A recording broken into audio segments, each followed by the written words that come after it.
Hello, everybody. Good afternoon, good evening, good morning, wherever you are. Uh, it's been quite a while since I had my last vlog. Alam niyo naman, senior citizen na medyo nagkasakit. And aside from that, I've been quite busy. Anyway, dun sa mga nag-comment dun sa first vlog ko, thank you very much. At hindi kumakampi, naiintindihan ninyo kung ano yung point ko. Na totoo talaga dapat tayo ang magkaisa-isa. Ngayon, doon naman, sa mga nag-comment na obviously, hindi naintindihan kung ano yung pinupunto ko, siguro panoorin nyo ulit yung video para mas maintindihan nyo. Kasi merong nagsalita na hindi umiimik si Marcos, huwag ka magmagaling. May sinabi ba akong umimik si Marcos? Ha? Yan ang sinasabi ko eh. Yan ibig ko sabihin, ang hilig sumausaw. Hindi naman pala naintindihan. Actually, binabasa ko lahat ng comment ninyo. Kung napansin ninyo, sumasagot ako as much as I can. Kasi, ngayon, kung kayo ayaw nyong makisali sa amin, ayaw nyong makiisa sa amin, ayaw nyong mag-unite tayo, di wag kayo manood sa video ko. Ganun lang yung kasimple. Tapos, yung mga kumakampi naman kay Bongbong, I get you. Okay? Gusto nyong kampihan, keso para sa inyo, inaampihan ng DDS. For all I care. Ang sinasabi ko lang, wag nyong santuhin ang mga politiko. Katulad na ngayon, tingnan nyo na yung nangyayari. Merong sinasali si Bongbong na mastermind sa flood control na yan. Meron naman sinisisi ang mga Duterte sa nangyari sa Cebu. What if, ulitin ko, what if pare-pareho pala silang may kasalanan? Paano ngayon tayo? Yun ang ibig ko sabihin. Kaya dapat tayo ang nagkakaisa-isa.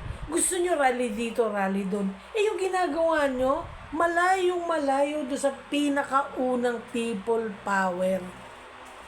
Kasi yung pinakauna na people power, nagkaisa talaga lahat. Hindi katulad ngayon.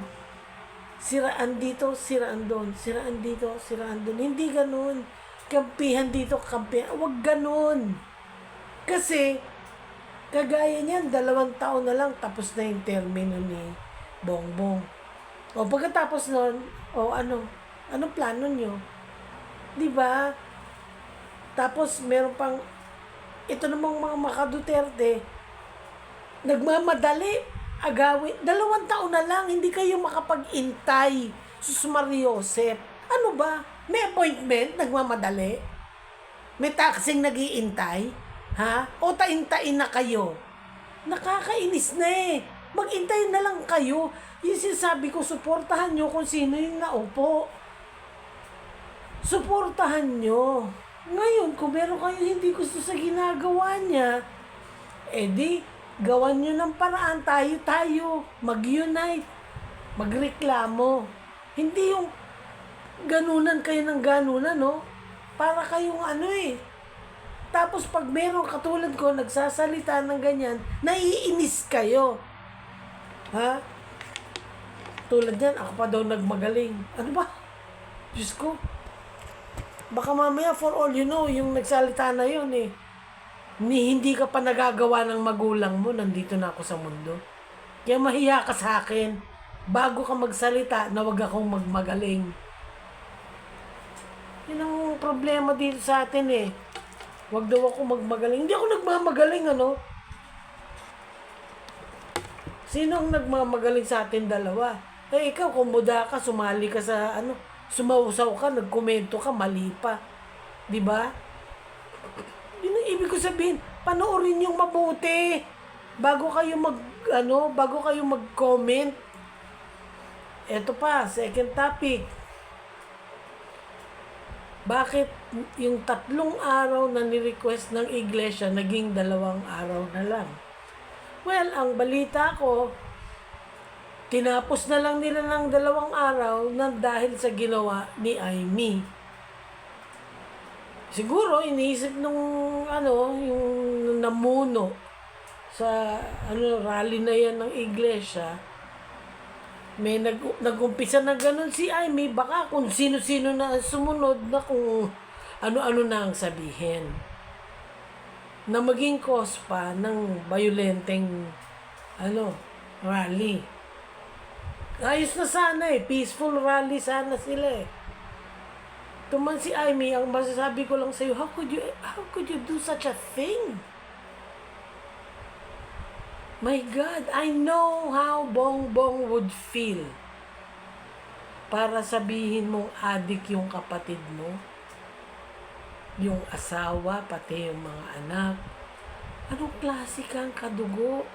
Alam mo, ramdam ko yung naramdaman niya, na mararamdaman ni Bongbong dyan bilang kapatid ka. Alam mo kung bakit?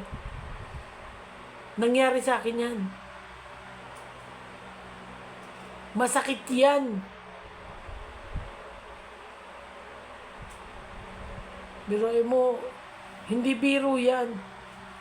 Kaya half sister ka, buo. Ano ka ba naman? Buhay pa yung nanay ninyo.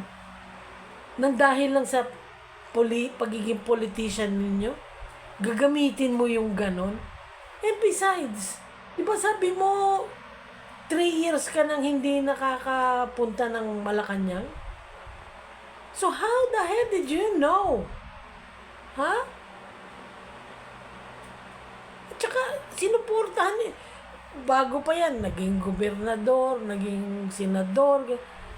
Bakit sinusuportahan ninyo? Adik pala yung kapatid mo. So sorry to say, sad to say. Gumagamit pala. Kung totoo yung sinasabi mo. Tsaka, suportahan mo na lang yung kapatid mo. Huwag kang balimbing. Tapos biglang ganyan, mayroon pang nagsasalita. Sino ba yun? Si Gadon ba yun? Mayroon kang bagman. So, is that the reason why you're saying that? Alam mo, in fairness to your brother, siya lang yung presidente yung narinig ko na investigahan nyo.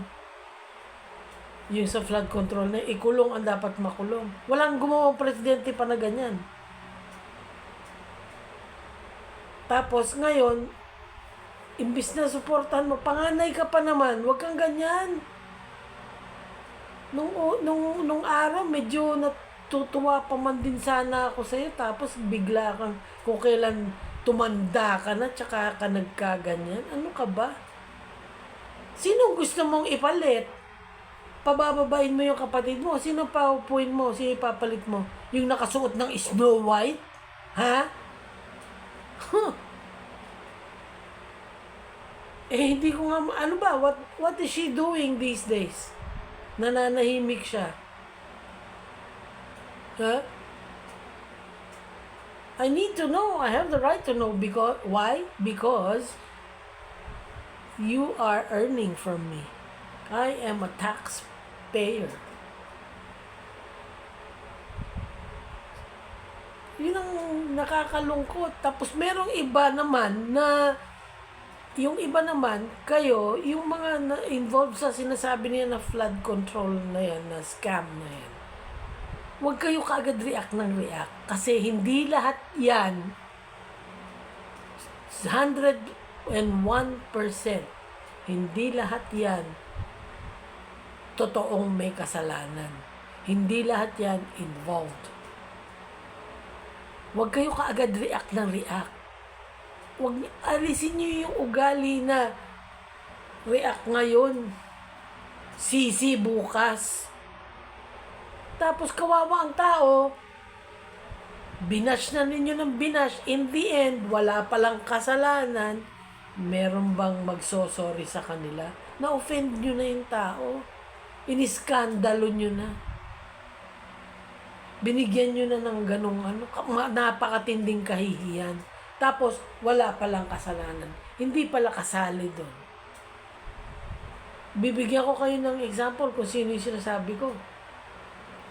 Si Atayde. Merong resibo.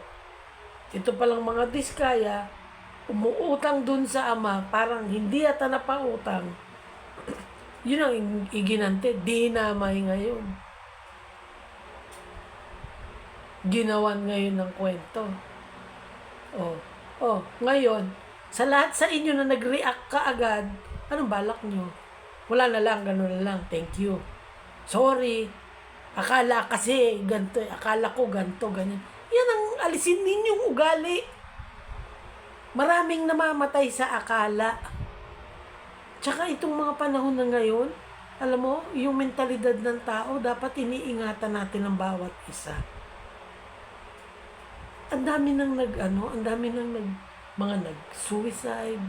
Hindi nyo ba na yan? Yung anak lang ni Kim Atienza, Kuya Kim. Kawawa naman yung bata. Tapos, meron pang nakita ko na DDS na para bang masaya pa siyang ganyan na ba tayo ngayon? Parang walang puso? Ha? Huwag kayong ganyan.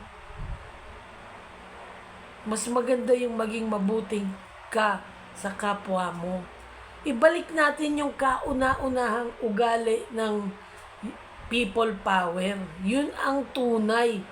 Hindi yung ganito. Yung lahat dinadaan sa init ng ulo. Hindi ganoon. Wag.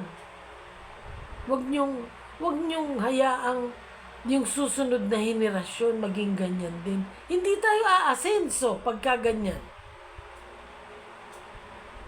Magtulungan tayo, hindi yung katulad niyan. May ititira ngayon ng DDS sa parte ni Bongbong. Even though yung kumakalat na sinabi nung kapatid niya, dati na, history na yan. Paano nga yung gagawin natin? Ganunan. Tigilan nyo na nga yan. Tigilan. Hindi ba kayo napapagod? Tigilan nyo yan. Isipin ninyo, ako talaga medyo na bad trip ako talaga kay doon sa kapatid, kay Aimee. Panganay pa naman. Hindi ko ina-expect na ganyan ang gagawin niya. Oh my God. Ang pamilya nagtatakipan. Hindi nagsisiraan. Dito sa Pilipinas, pare-pareho tayong Pilipino, iisang pamilya tayo. Hindi tayo dapat maglaban-laban, magkaisa tayo. Para pag tayo kinalaban ng ibang bansa, tayo ang magtutulungan. Meron pa isa nag-comment yan sa akin, para mawala na daw yung mga ganyang klaseng politiko, sana daw magkagera na dito. Hoy! Mag-isip ka muna! Hindi mo na hindi sinasabi mo. Panahon na ngayon ng nuclear. Alam mo ba, Luzon, Visayas, Mindanao, 3 nuclear bomb lang yan. Patay tayong lahat. Anong klaseng solusyon mo yan? My goodness! Bago nga kayo mag-react, isipin nyo munang mabuti. Ang isipin nyo ikabubuti. Hindi yung ganyan. My goodness. Hanggang dito na lang muna ako. See you on my next vlog.